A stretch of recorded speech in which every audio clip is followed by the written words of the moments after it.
Hello, hello, hello. This is L Army. Welcome to Hippie in the City. I'm joined today by Theodora Miranne. To her friends, she's Theo or Teddy. To her new son, Leo, she's Mom. Theo is a Gemini, an incredible actress, and a yoga teacher. She's one of those strong, ethereal women who generates a calm, steady sense of wisdom, like Grandmother Willow in Pocahontas. She's no old lady, though. Theo is so vibrant and alive. She sparkles when you meet her. When taking her yoga class at SkyTing in TriBeCa, I was both challenged and restored. You can see her in an upcoming episode of Legacies on the CW as the Lady of the Lake.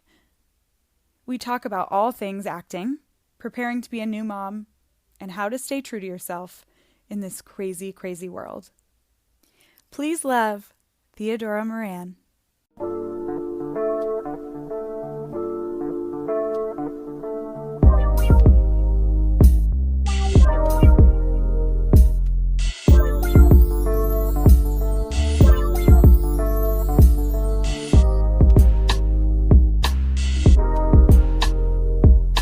Okay, so I have here Theo Miranne, who is a yoga guru, an actress extraordinaire, mom-to-be, wife, lover, and one of my dear friends here in the city.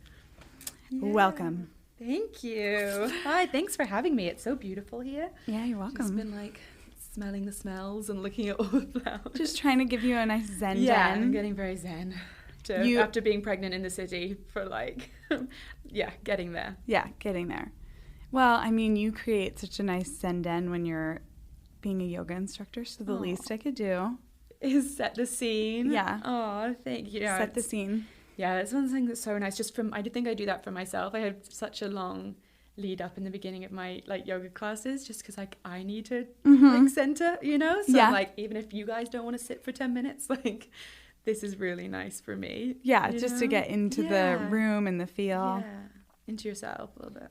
How did you get into yoga? Let's start there. So my dad has always done yoga. So it was something growing up, he did a lot of Ashtanga yoga. Okay. So that's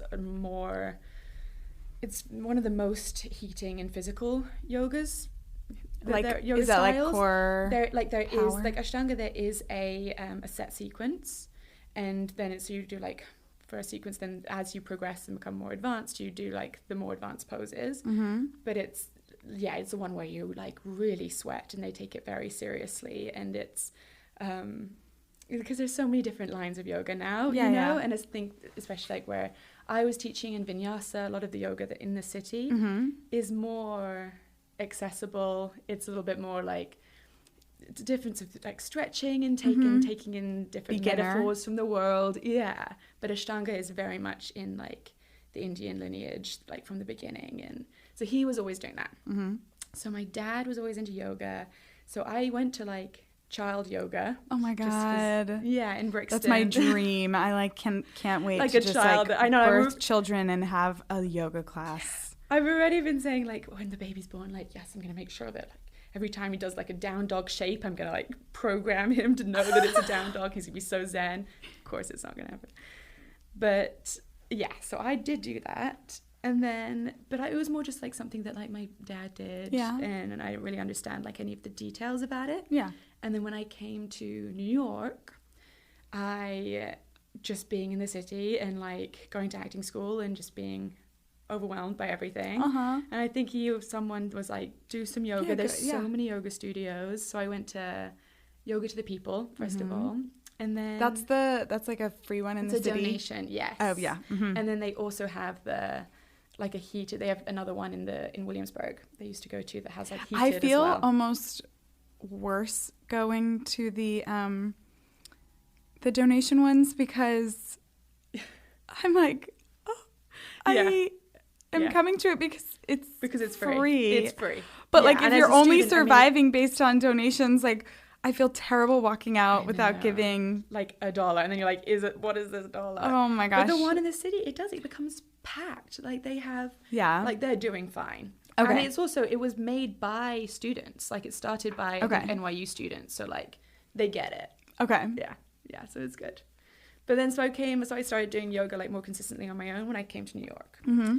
And then it was like just before I got married that I knew I was going to have like a month because I was in between visas and I couldn't work.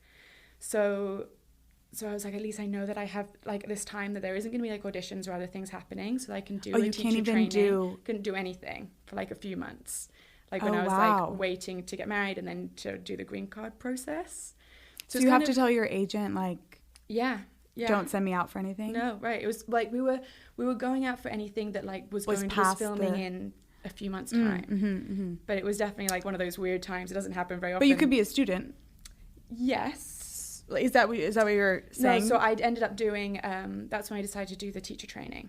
Because I was like, I have this 4 weeks. So I was like, it's something that's been on my mind for so long. And like, as I was getting more and more into it, like they always say, like, if you're interested, go do a yoga teacher training. So I did that at Yoga Vida, which was so good. That's where you are still? No, now I'm at SkyTing. SkyTing. Yeah, but because I did my mentorship at SkyTing a year ago. Got it. So I did the Yoga Vida first, but then kind of ended up doing more acting and didn't really do anything with the yoga. And then it was about, this time last year that I was like, no, I do want to do something with this. Yeah.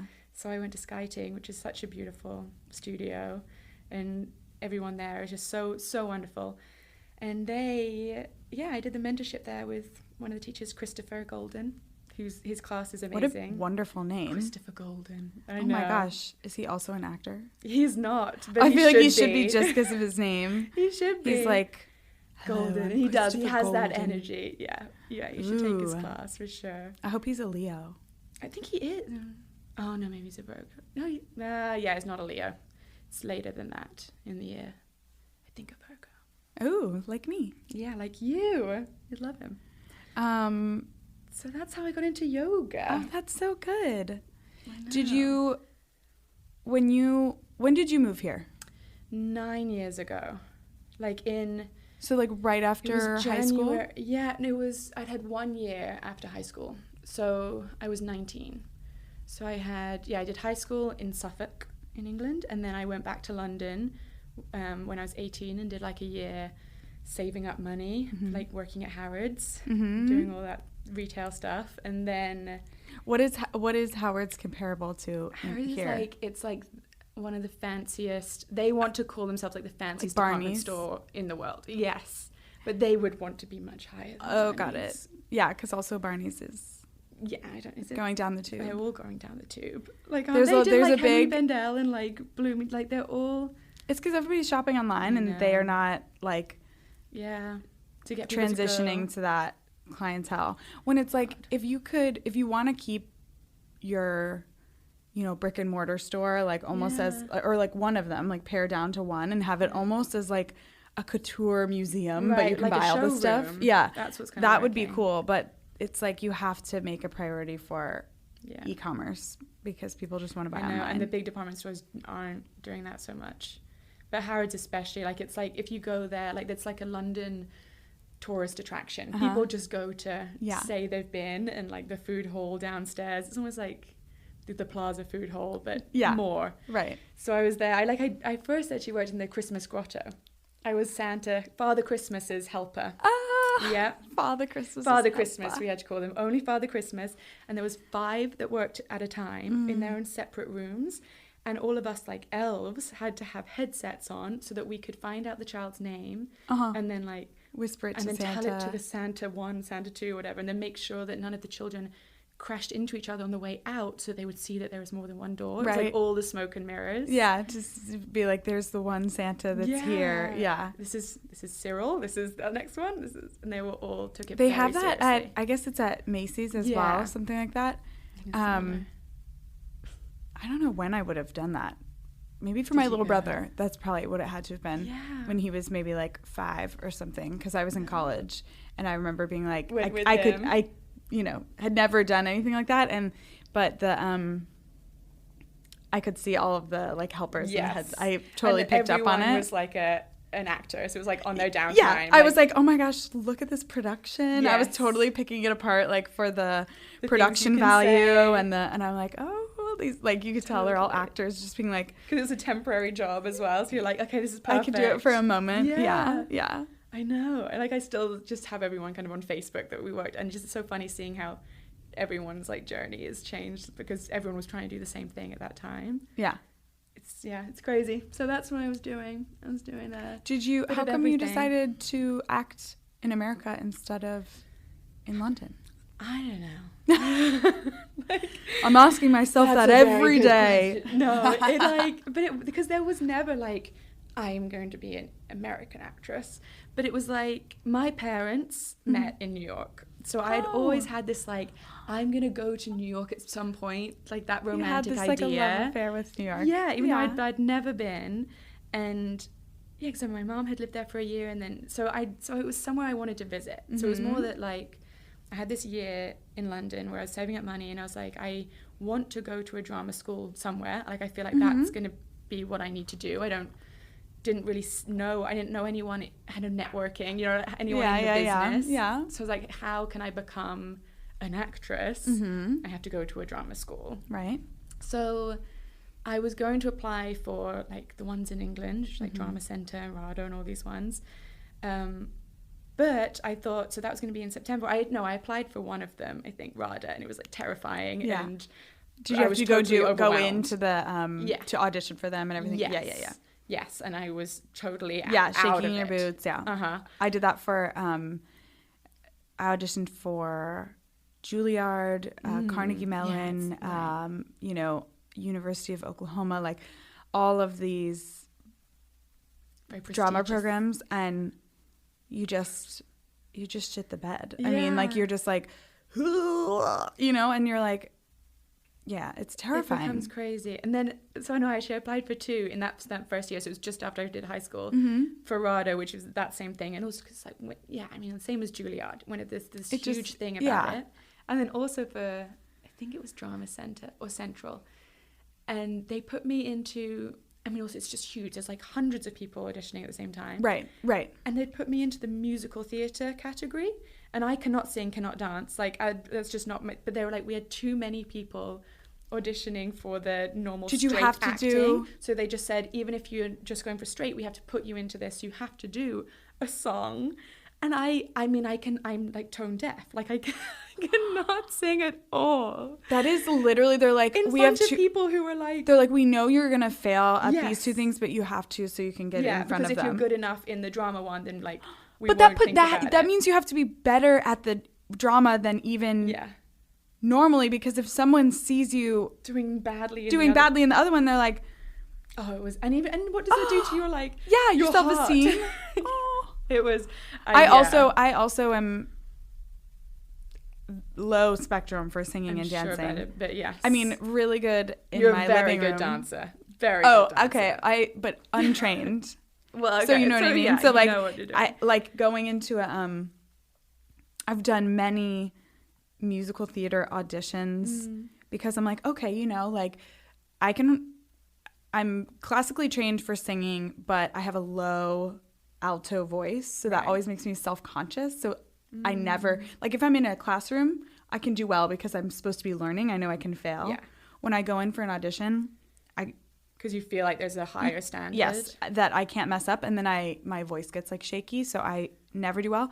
But the dance thing, I never was trained in dance, but I am a pretty good dancer. Yeah, you have rhythm. But you have to know how to count the steps, follow the steps, and do combinations.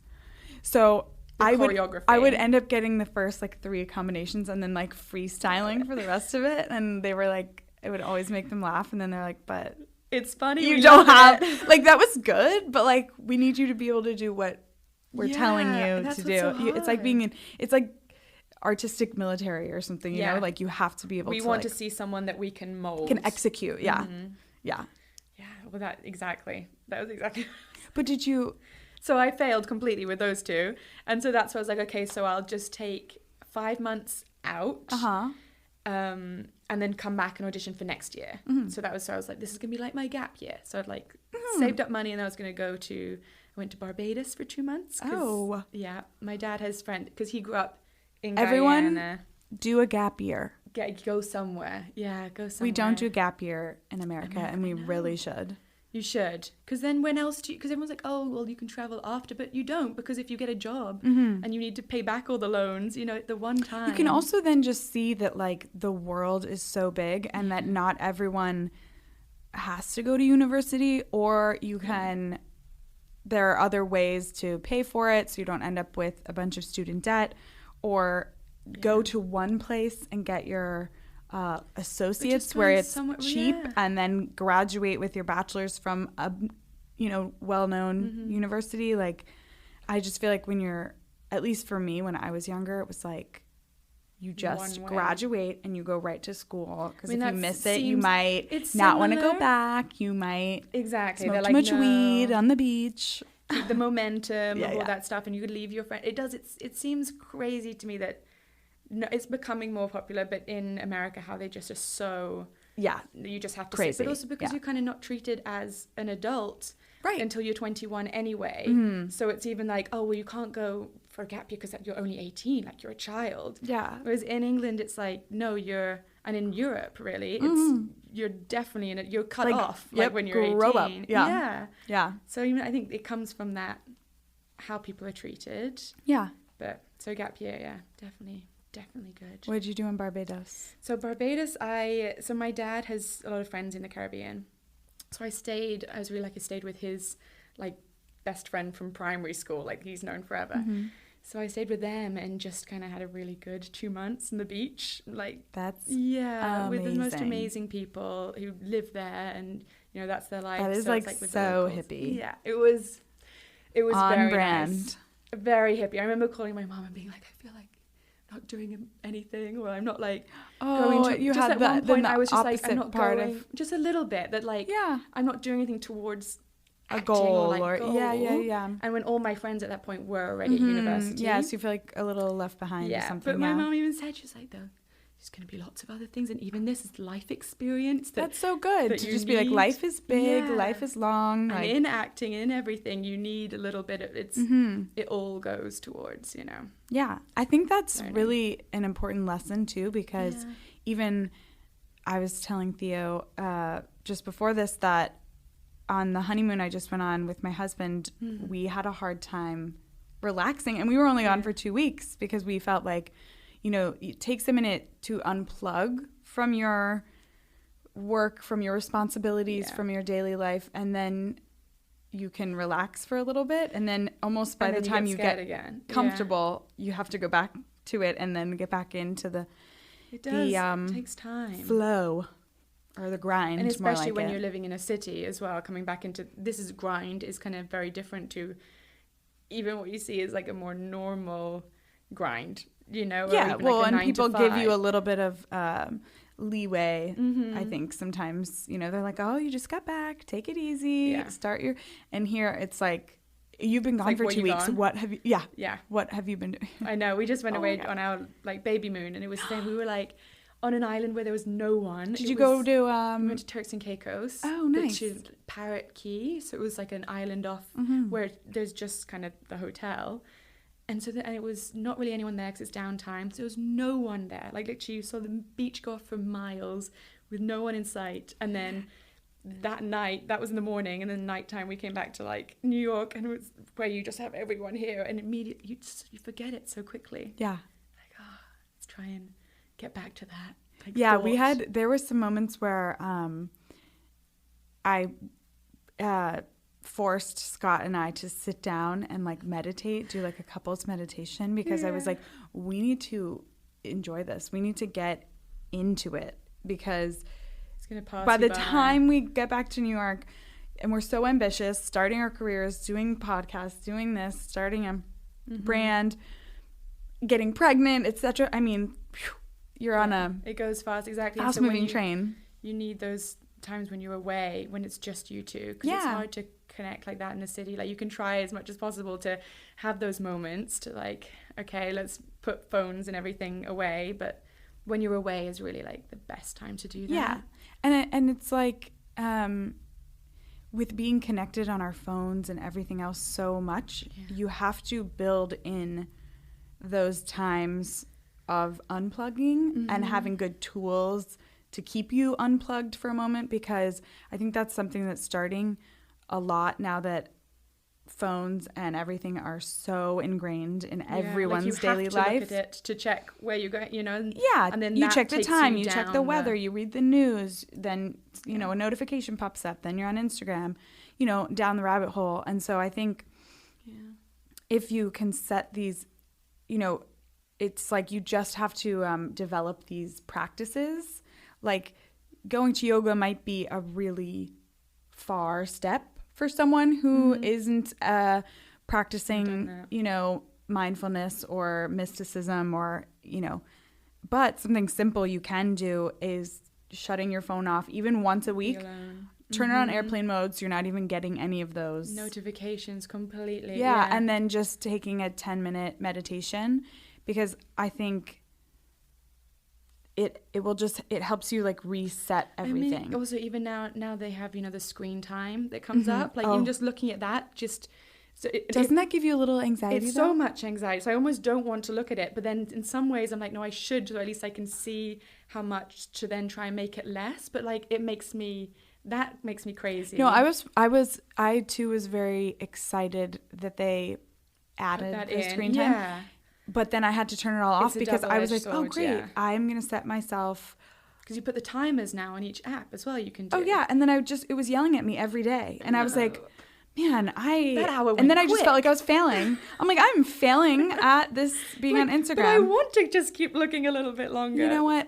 I know. As long as I try to tell myself, as long as I'm on there for not just wasting time, but really thinking about how I can affect change. I can brand my podcast, fashion, eating healthy, like looking at some of the... You can tell when your mind starts going. You can tell when you stop when you seeing fog it. out, kind of. Yeah, and you're just like... Or if you're like, a pop of mind pops in, this thought, and then you forget it a second later. Like once you get into that stage, then it's like, it's never good. Like push it away. Yeah. Yeah, for sure. Yeah. Like we've always said that there's no phones in the bedroom. Oh, that's good. But we have like one of those chargers that like, we just lay them put it on, and so we like have that in the kitchen, and then so we'd never take them into the room. Oh, that's so good. Yes, that's actually been really good. Scott and I definitely sit in we bed have on an iPad that's allowed in the room because that's what I read on the iPad. So like you can technically check some stuff, but you have to not do it like maybe Instagram together and stuff. Exactly. It's like that has been actually really good, just for sleeping. But yeah, I don't know. Do you? So transitioning to. Oh wait, no, okay. Two things. Coming to America. Yeah. Coming to America. Hello, I'm coming to America. How did I get off the boat? Okay, let's get you to America. Okay, we'll finish that. So I decided I'm gonna go to a little trip, and then I was gonna come back to England. But I came to Barbados, and then I came to America, to New York in January. So I was going to have 3 months here and then go back in March and be in England. And then... You were just visiting? I was just visiting. And I had nothing. I had a hostel booked for 2 nights. I had nothing booked. And it was the biggest snowstorm, like there always is, but like one of the biggest ones. I love that. Yeah. Looking back, it's like, wow, that was... I mean, I didn't even have a phone that worked here. Like I had nothing. Like I didn't own an iPhone. I had... Yeah, when I nothing. studied abroad in Italy, I didn't have a phone either. Yeah. And I was like, that's wild. Right. That my parents were just like, we'll talk to you once a week. Yeah. And not even, and it was my mum who was like, you just have a hostel. But they were also remembering, I think, maybe that what New York was like back when they were here 20, 30 years ago, So kind of like, it's just how you'll find somewhere and it'll just happen. Mm-hmm. But I got here and was like, whoa, like, how is this going to happen? So I was in a hostel for like a few weeks while I was just on Craigslist constantly looking for somewhere to be for 3 months. Mm-hmm. But the one thing I had planned here was to do this introductory program at Stella Adler Studio of Acting. Mm-hmm. So just to have maybe meet people through that and so I loved the school, and I loved one of the teachers who said you should stay if you can for another 3 months and do like their advanced program. So I was like, okay, I can maybe stay for another 3 months. I could work that out. And then from there, I was like, well, maybe I'll audition for this school, and if it works, it works. I can get a student visa at that point. There's programs, and then also the school further than that. Stella has work weekly, monthly classes, as well as the full-time conservatory. So I did 2 of those programs, and then I was like, I'll audition for this, otherwise I'll go home. And I got in. So then that was starting that September. So I was like, well, I guess I'm staying for another 3 years. Okay, so I'm making this podcast on anchor.fm because A, it's free. B, it lets you edit everything in the app on the website. So if I'm on the go, I can literally pull up the app, move around segments, listen to how the order sounds, add music. I can even add different pictures for each episode. And then when I'm done, oh my gosh, it uploads to Spotify, Apple, Google, 5 or 6 others, all for me. So I don't have to do it. It's literally amazing. Download the app or go to anchor.fm to start your podcast now, because we need more podcasts out there. We need more storytellers. Oh, and another cool thing is that you can get paid from sponsorships, and it helps me so that I can be able to go out there and find amazing guests to connect and talk to that you guys can listen to. So download the app or go to anchor.fm right now. So it was just like, it was a snowball. Yeah. You know? Were your parents excited for you? Yeah. Yeah. Yeah, I think they were very excited. Like, I think... Your mom was like, get a hostel for 2 nights and you will figure it out. And she's like... And then, wait, you're never coming back. And then I met my husband, and I'm like, now I'm here, now having I'm a baby. Yeah. I know. I think it definitely snowballed out of, but they're so supportive of all that, because they have lived such lives that they've always been like, encouraging the you. The worst thing you could do is stay here, you know, like, or if all else fails, we're here. You come back. I mean, that's very true as well. That was definitely my parents' mentality too. They were like, I could go home. Yeah. Yeah, it's really, that's so nice to know. And even that, like, I could go back to London and then try there. That's also a big city where you can do just as much or even more. So when you audition here, are you doing an American accent?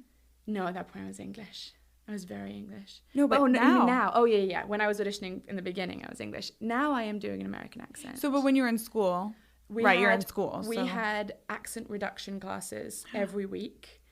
And that kind of sounds sad. I know. I think they should change the name, because it sounds like get rid of who you are, like reduce. But we also had such an international year. Like every year, there's about 30 students, and normally it's like majority is American. So maybe there's like 20 Americans and 10 foreigners. Yeah. Our year was 20 foreigners and 10 Americans. Oh wow. And also like all women and like 5 guys. Well, and that's like more the normal. industry too. It's just like But it was all women. It meant that like every Friday afternoon there was this room with just every single nationality sitting in a circle trying to do the American sounds. Oh like my it gosh. was lots. You had the Italians, the Australians, the French, everywhere. And then in some ways, like I feel like for some things being English you have an advantage, because at least it's your first language. Yeah, like I wasn't trying to understand what the words were as well, but it also meant that the words were so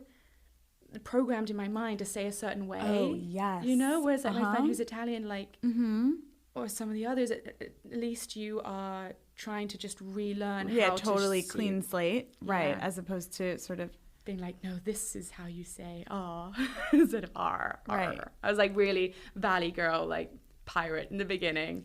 Like I think a lot of people are. Some of my international friends, that's the one way of the like their favorite things to say when they're trying to do an American accent is like, I like burgers. Yeah. Or like, I like burgers. And you're like, burger.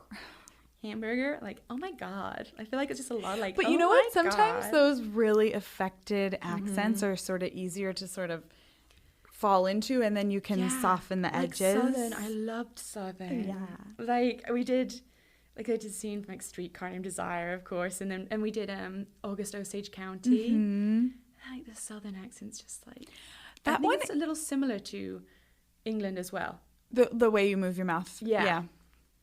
Whenever I get really passionate when I'm acting, or it comes out. Yeah. And I have to sometimes tone it down, because you can hear it like a little bit, especially if I'm like crying or getting like sad or something. Or angry. And it's really funny because it's so comfortable to me. So when I get, I'm from Kentucky, by the way, for all you listeners, viewers out there. So I started with a slight twang. Kentucky doesn't have a really big drawl or anything, or a really, but it's twangy. There's something there. And definitely also I didn't have any reduction classes. It wasn't reduction classes, but every week. Definitely acting is what sort of ironed out my. Did you take any speaking. classes? It was just from I think honestly, I mean, I went to a Shakespeare acting school in high school, so you have to have that almost like a bit of a standard it's like faux British, right? That kind of overpronounced, old English stuff anyway, when you're saying all of those kind of the iambic pentameter, trying to get into you definitely can't have like a southern twang when you're doing Shakespeare. So but then no like specific classes for it, but it was something you were working certainly on like all the diction classes and the like red leather, yellow leather, red leather, yellow leather. Like just vocal classes in general. Totally, you just are learning to project and pronounce all of your consonants and things. So you lost. But when I get a southern script, I'm so excited. I'm like that with English, like happy because even now, like when I have been doing it for so long, and I've done roles where I've been American, and even like being married to an American, that's what really helped it. But there is still just another layer that it's not really deep inside you. Well, because you hear yourself, and it's something just a little off or something, I guess. Well, even in my normal speech, I now tend to be more. I'm probably in more English, but like more of a hybrid, just so that I can like audition for both, and it's just easier. Also, just to live in that way, so that people aren't always like, "What do you mean, water?" Like water. That was the thing that I just had to get rid of that immediately, because you're just like you get bored of explaining what you're talking about. But there is something, as soon as you're talking to your family or when you get a script and you can be in your natural like speech, you can, I think, get a deeper emotional state. Totally. For acting, definitely. Whenever it's really nice. I mean, when it comes out, I really feel like I can act better, and it's almost like I can remember the words better, which is funny because I speak like this. I mean, you don't hear me with like a southern accent in my daily life, so you think like you would think that the two go. I don't know what it is though. Maybe it's because of my but also in normal life you're just more comfortable anyway, once you're acting, then you're already being someone else. So anything that you can bring all these things closer to you, layers of remembering, trying to get your physicality, being watched. Right, being watched at all times, listened to. That's definitely a big thing. So I wanted to ask you about, you mentioned your baby moon. Yes. How is being pregnant in the city?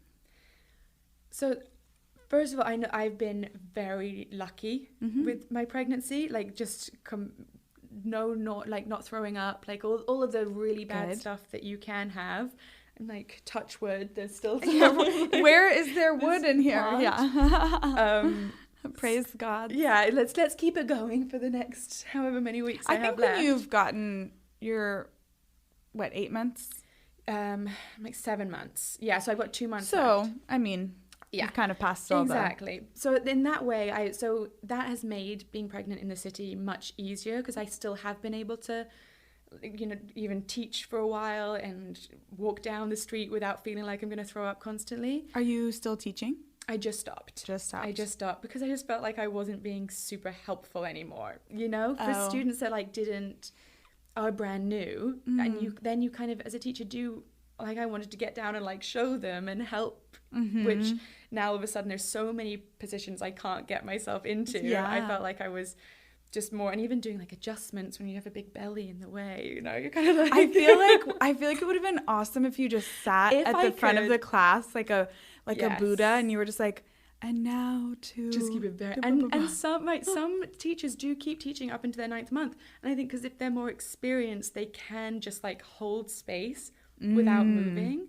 But because I'm a newer teacher as well, I felt like I need to be more hands-on and like with people. So as soon as I felt like that was not going so well, I was like, okay, better to stop. So out of all of that, the city, I mean, I'm also at the point, I just started getting at the point where people give up their seat on the subway. Ooh. Which is very exciting. Because in the beginning, it's like, for so long, people don't want to say anything or whatever. Or you're like, can I sit? And they're like, what? And you're like, I'm pregnant. And also no one's even looking up as well. Like everyone's just like doesn't care and like down, and then you start resenting them. Like, how dare you? I'm 4 months pregnant or whatever. Right. Like, can't they tell that I need a seat? So you become very like, because your hormones are just everywhere. Oh my gosh, I'm sure. So anything can, like someone smoking in front of me, like, when like I used to, and like I have so many friends who smoke, but all of a sudden, as soon as I became pregnant, I was like looking at cigarettes like, get away away from me. Crossing the street. I was like, what am I doing? But that makes, I mean, that's such good maternal instincts. Yes. You become really protective. And so that's hard, like walking down a street where there's billions of people coming at you and feeling this protectiveness where I've never had that before. Like I've always felt very confident. In cities. It's just not you anymore. That's why, you know. Yeah. So it's going to be really interesting and wild once there's actually a baby outside of me. Like part of me is like, it's pregnancy's going well, like let's keep him in here, like he's safe, this is me now, just like I've got a cool belly, we're hanging out. But when he's gonna be out and like next to me and doing things, I don't know how that's gonna be. I'm bizarre. Like, I'm so excited. I'm like a little too excited. I'm like, I can't wait to be Aunt Ellen. You can be Aunt Ellen straight away. Come help. Because I'm even thinking like how, you know, it's all the logistics that you don't know until it happens, but like of auditioning and all this stuff. Like that you want to prepare for, plan for, but you just have to let it happen. Depends how. You just have to get a hostel for 2 nights and see where it goes. I know. I need to bring that back. I need to bring back like the hippiness of my parents. And hippie in the city, girl. The hippie in the city. I have to reconnect. You know, one of the reasons I started this was to hold space to talk about this kind of stuff, because by my nature, I really like to be free and sort of like, I always have a fantasy of running through like the fields naked, you know, just kind of like in my womanness and feeling powerful in that way. Me too, but in an ocean. Oh, yeah. You know what? I'll run. You in the find a forest next to the ocean so I can say hi to you.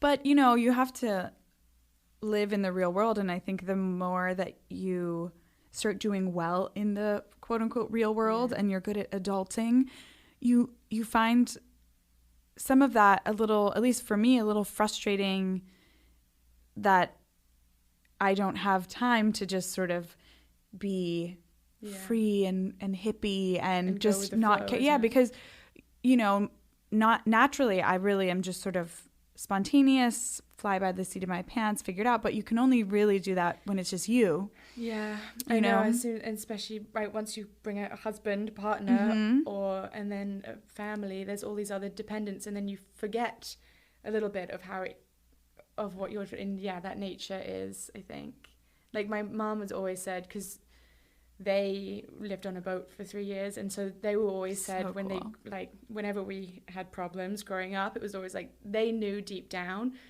if work and everything stopped happening in England, we could just go live on a boat and have nothing, and they knew that they were okay with nothing, which really, that was just always like a thought that they would always say, like all of this is extra. My grandparents used to say that too when they were being really ambitious and sort of taking risks financially, and they had my mom and her sisters and doing all this stuff.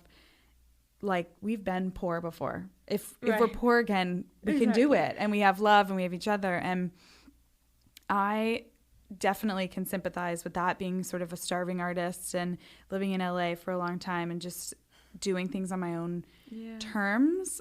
But it is interesting having a husband and creating that kind of life, especially because he has never had that circumstance or really had the mentality of the bohemian life. And especially because they're both like businessmen and entrepreneurs, they almost have to have that very thought, otherwise they wouldn't be getting where they are, right? You know, they wouldn't be thought, but it is an artist way of living, and so to match those two, it's an interesting pairing. It's a really good one, because I think, like, for me, it's made me more diligent in my art. It's made me see that, like, being an artist, even with a process, is helpful. Yeah, and equally as interesting and wonderful, because that's inside of my soul. I always thought, like, if I put it in a box or have, a process, then it's just, I had this very,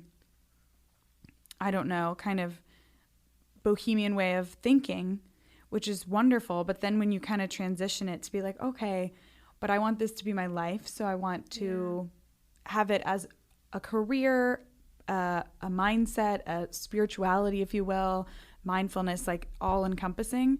I have to put it into a practice. Like that can help, and it's a beautiful thing when you start doing that. But I certainly, one of my main motivations was to have this podcast be a space for artists and entrepreneurs to just talk and be, because I think sometimes we can get too ambitious almost and forget to just like talk about what we love, because it can, you want to make money, you want too much of that, right? And you want to provide for your family, and you don't want to feel like you have to go down that one path, or there's spreadsheets and everything, and sometimes it is so nice just to relive the process, relive how you get there, can make it it can just, you need to keep hold of that, because the city is enough telling you that you have to do a certain thing, and then if you're as well married to someone who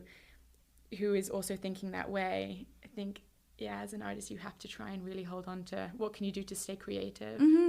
Because I get weird when I'm not creative enough. I find I get a little bit I don't know, we talked about this really early on in our friendship, where I was new to the city.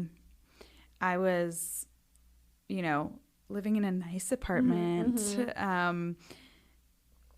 being a girlfriend, fiance, all this stuff, but I hadn't really like transitioned into my new way of life, so to speak. So I always say, when you're an actor for hire, it's almost like being a real estate agent. Like, you can be really good, your Rolodex is great, but you're kind of only as good as the city you're in. You have to, if you move to a new city, you can still be amazing, but you have to rebuild that networking. So it's like starting over. There's so much that's out of your control. So much. And so hard to try and take control, especially if you're starting in a new place.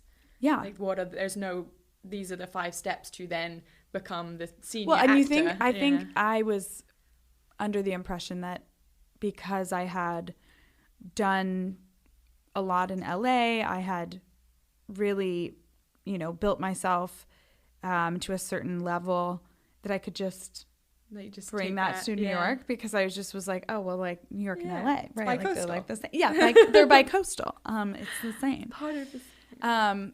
But so I was feeling, not having all of that like artistic outlet, I was like cleaning the house like all the time, because I was just like, I'm bored. Or what you do, and then you're like, is this all I do?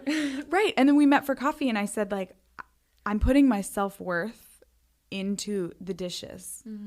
And I know it's not good, but I don't know how to remedy this fact, because I feel like this is what I have to offer in my relationship right now. Like, not, of course, there's all the other things of emotional love, but romance, just like a time just in terms of when you're waiting for an audition or waiting for something you just don't want to be like a bum. I mean, you can be a bum on your own watch, but when you're in a relationship, you don't want to be like, But then if you start to resent that, stay-at-home mom without kids. Exactly. Yeah, I like, felt that so much, and you just like, what am I? And then if your self-worth is that, then as soon as the dishes pile up, then you feel like, well, then what have I done? Or if my day been? Or if, you know, Scott would like sit on the couch or do something and mess up something I had done, and I would feel like tightness in my chest because I was putting my self-worth there. And so I had this interesting conundrum where I was like, I know this isn't right for me to feel upset about the blanket, but I do, misplaced. And I have to honor that. I have to figure it out on my own time, because I've gotten myself in this tizzy, and there's no way. There's so much of that you have to like. I've been as well. I think even just through this pregnancy, trying when you have to go deeper, you know, and you're like, I know that this is not the normal reaction to something, you know. It's like, so and you're like, I don't know why though, and then you have to kind of just take yourself away and try and be like, what is the deeper root of this? Like, it's coming from a fear, because it all either comes from fear or love, and sometimes like I don't even notice until it's so late. Like I'll be pushing it away, and it will take Bobby or like a best friend to be like, you need to cry for a while, you know, like you need to let something out. Like, no I don't. What are you talking about? I feel fine. I'm fine. He's like, you're being really a little short. Yeah. And you have to just work it out, because then it comes from like just being scared, you know, like for me anyway, it's normally from being scared and overwhelmed of not knowing. Yeah, I definitely feel that too. And being a woman is really, it's a wonderful time to be a woman, but it is also, no matter what time period we are in, being a woman has so many challenges, from just certain things you can't control, right? Like your hormones just going crazy, and you're like, like this is not me. I have to. Standards of society that just is so ingrained. Well, and then also being the one that is, you know, childbearing and all this, whether you choose to have children or not, like that's still an ability of your body, right?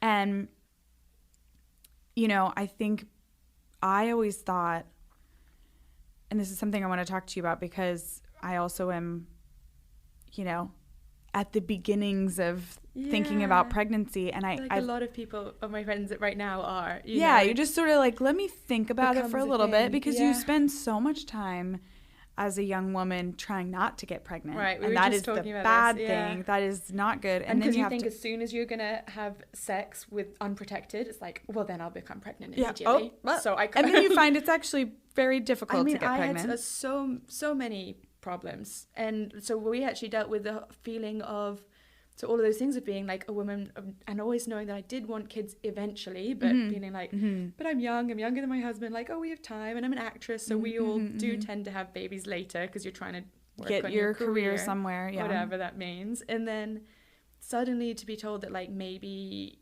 you can't, for me anyway, I felt like I was trying to be very perfect, because there's this huge miscarriage risk, and anyway, and so and because, as I say again, that we had problems getting pregnant, it felt like even more pressure that to try and keep it, you know, because otherwise, because we don't know how many more chances we can get, and so you just, and that on top of, I think that's a lot of being a woman, like you blame yourself constantly. So even if you're having troubles in the beginning, it's like, well, it's something I'm doing, I'm not eating that right food, or I'm doing this exercise which is wrong, and so much is out of your control, and you have to kind of try and stop blaming women. Like this amazing yoga teacher who does a lot of prenatal stuff I went to one of her lectures this weekend, and she was talking a lot about that, about wanting to try and stop saying the do's and don'ts of pregnancy, because you have to trust a little bit of your intuition. But at the same time, there are rules out there. So you feel like, I felt like I want to know the rules so that I can pick which ones work for me, you know? And in the beginning, I was like, everything I was eating, I was Googling. And 90% of the things, especially because you're in New York, so it does have like all these like turmeric and ashwagandha and all of these extra herbs and stuff, which if you lived anywhere else, you probably would never be exposed to. but you're like, well, that's me being healthy. And and then all of them, because they've had no studies about them, they're like, well, you should avoid that for pregnancy. You should avoid that. You should avoid that. You should avoid that. And you're like, should I? Or is it just because there's no studies? There's no studies. Yeah. That's what better than like a they Kit have Kat, to though? like legally tell you that because they're like, well, we just don't know. We don't know, so better not. It's like, but then, and they even say that with salads. They're like, you don't know if you can wash it well enough, so better not. And you're like, so you're telling me, like, literally, so if I had McDonald's every day, that's technically okay, which you're not getting the nutrients from that. And so eventually, oh my gosh, yeah, you just have to make your own. And that happened for me, like, as soon as I hit the second trimester, when you get out of that high risk stage, because I also had another thing, like in the first trimester, I had a chorionic bump, which is a thing that also can make the risk miscarriage higher. Is that in your? It's in like the sac or out in of the sac? sac. It's like on the edge of the sac. So when you look at the picture of the sac and the baby's in there, from some angles it's like a big bump that's protruding in, and it can. They don't know how or why. They say it can either be a twin that's being reabsorbed into the lining, so that didn't, which I think could be for us. Like my mum's a twin. And my Bobby's dad is a twin. And I had very high like hormone levels. But it could also be just like some bleeding from the sac. No one really knows about chorionic It could bumps. probably be a number of things depending on and your body. normally they go away once you get to week 10. And most people have their first scan at like week 10, week 8 to 10. So they wouldn't even know if they've had it. But because I was being monitored from the beginning, I could see these things as a problem. Did it go away? It went away. And so as soon as that went away, then I felt like I was then, okay, now I'm getting better to just trusting myself. And sort of, have it be a little more new normal. Yeah, new normal, exactly. If you love our podcast as much as we love you, please subscribe. Spotify, you can hit the follow button, and on Apple Podcasts, you can click the 3 dots on the right and click subscribe. Because numbers matter, people. We live in the Matrix. Also, if you'd like to support us so we can aim to run ad-free episodes, go to anchor.fm/L-army/support. That's anchor.fm/ELLE-ARMY/SUPPORT. Peace and love.